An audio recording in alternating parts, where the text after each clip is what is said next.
जय श्री श्याम।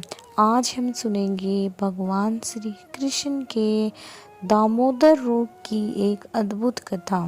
एक दिन माता यशोदा भगवान को दूध पिला रही थी। तभी उन्हें याद आया कि रसोई में दूध चूल्हे पे चढ़ाया हुआ था, अब तक उबल गया होगा। माता ने लाल को गोद से उतारा और उबलते दूध को आग से उतारने के लिए लपकी। श्री कृष्ण ने रोष लीला प्रकट की और मन ही मन बोलने लगे कि मेरा पेट अभी भरा ही नहीं और मैया मुझे छोड़कर रसोई में चली गई।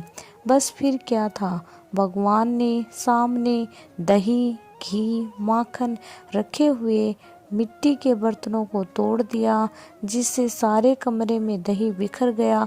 परंतु इससे भी बालकृष्ण का गुस्सा शांत नहीं हुआ। उन्होंने कमरे में रखे सभी दूध और दही की मटकियों को तोड़ डाला।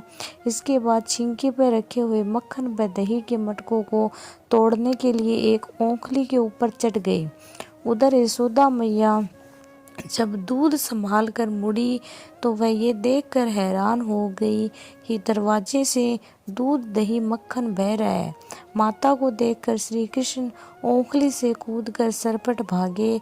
अपने घर में माखन चोरी की श्री कृष्ण की ये पहली लीला थी। माता यशोदा श्री कृष्ण को पकड़ने के लिए उनके पीछे दौड़ी।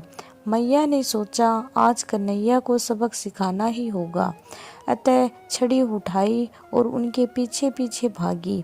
ये निश्चित कि सर्वशक्तिमान अनंत गुणों से विभूषित भगवान यदि अपने आप को न पकड़वाए तो कोई उनको नहीं पकड़ सकता। यदि वह अपने आप को ना जानवाए तो कोई उन्हें नहीं जान सकता। माता यशोदा का परिश्रम देखकर भगवान श्री कृष्ण ने अपनी चाल को थोड़ा धीमा किया।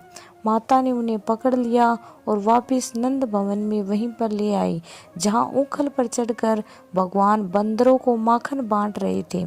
सजा देने की भावना से माता यशोदा श्री कृष्ण को ऊखल से बांधने लगी।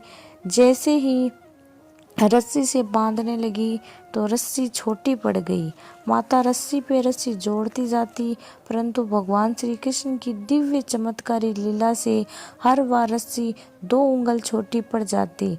सारे गोकुल की रस्सियां आ गई, किंतु भगवान नहीं बंध पाए। रस्सी हमेशा 2 उंगल छोटी रहती। भगवान ने अपनी इस लीला के माध्यम से हमें ये बताया कि वे छोटे से गोपाल के रूप में होते हुए भी अनंत है। अपने वात्सल्य रस की भक्त माता यशोदा की इच्छा पूरी करने के लिए वे लीला पुरुषोत्तम जब बंधे तो पहली रस्सी से ही बंध गए, बाकी रस्सियों का ढेर यूं ही पड़ा रहा। इस लीला के बाद से ही भगवान श्री कृष्ण का एक नाम दामोदर पड़ा। श्रीमद् भागवत गीता की टीका में हर बार रस्सी के 2 उंगल कम पड़ने का कारण बताते हैं। 2 उंगल अर्थात मनुष्य की भगवान को पाने की निष्कपट भक्तिमयी चेष्टा 1 अंगुल और भगवान की कृपा 2 अंगुल। जब दोनों होंगे तभी भगवान हाथ आएंगे, नहीं तो कोई भी भगवान को प्राप्त नहीं कर सकता। बोलो जय श्री कृष्ण।